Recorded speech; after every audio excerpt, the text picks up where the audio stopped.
Так, hürmetli dostlar, bizlerde birinchi sabağımız dərəcələr sabağı. Dərəcələr болғанда қандай? Dərəcələr bizlerde екі түрлі дәреже болады әрдайым базарда. Қарсылық hamda qollab-quvvatlау. Яғни bizlerde қандай стратегия? SNR стратегиясымен bizlerde белгілі bu нәрсе. Демек, SNR стратегиясы support and resistance. Қарсылық hamda qollab-quvvatlау дәрежелерін біздер бірінші сабағымызда бүгін үйреніп өтеміз. Уақытты көп созбаймыз, видео ұзақ көреді.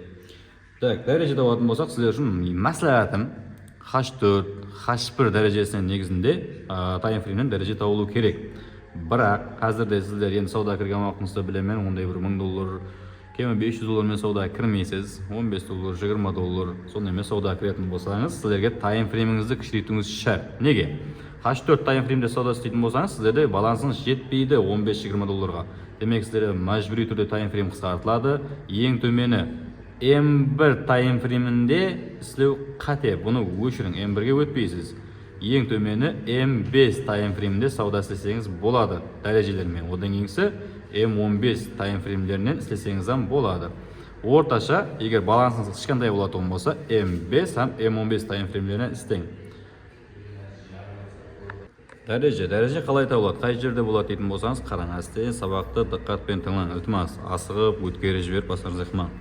Демек таймфрейміңіз ең төмен таймфрейм айтқандай M5 таймфреймнен тауып басылады. Қалай болады? Базарда сіздер дәреже табуыңыз үшін ең алдымен білуіңіз керек, мәжбүри түрде білуіңіз керек болған нәрсе бұл максимум һәм минимум деген нәрселер.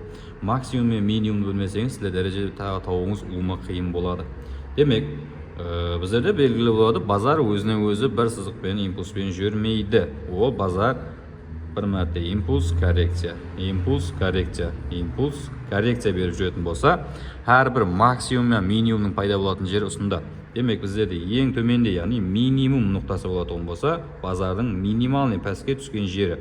Ал максимум нұқта неге белгіленеді дейтін болсаңыз, базардың импульстан кейінгі ең шоққыға шыққан жері, яғни максималный көтерілген жері, максимум нұқта болады.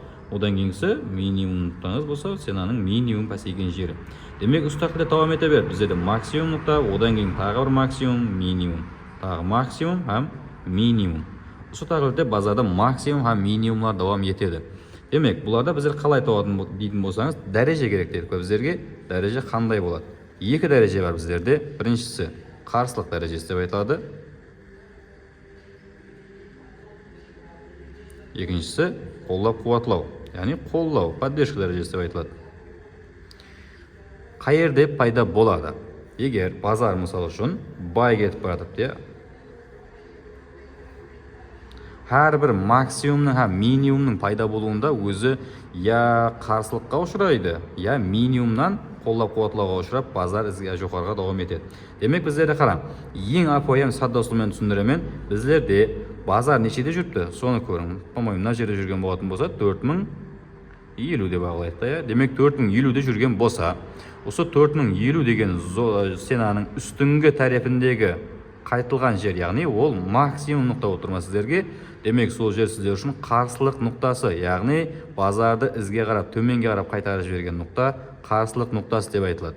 Одан алдыңғысына қарайық. Базар қай жерде жүрді? 4050-де жүрген болса, демек үстінде қайтарып жіберілген нұқта бұл қарсылық нұқтасы деп айтылады.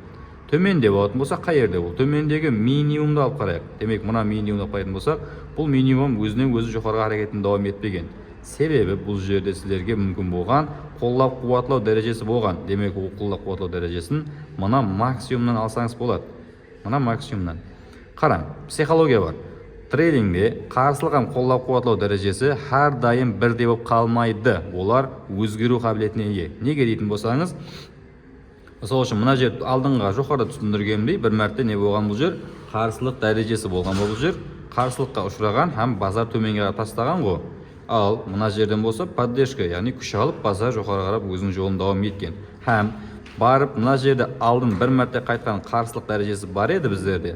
Бұл қарсылық дәрежесі келіп шам, яғни жасыл шам денемен жоғарыға жарып өткеннен кейін бұл дәреже енді сынады.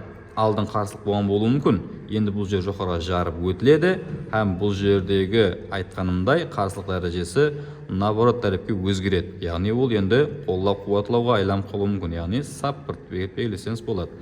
Базар келешекте айланып келетұғын болса, осы нұқта алдын қарсылық болған жерді сіздер қарсылық болып жоғарыға жарып өтілген жер.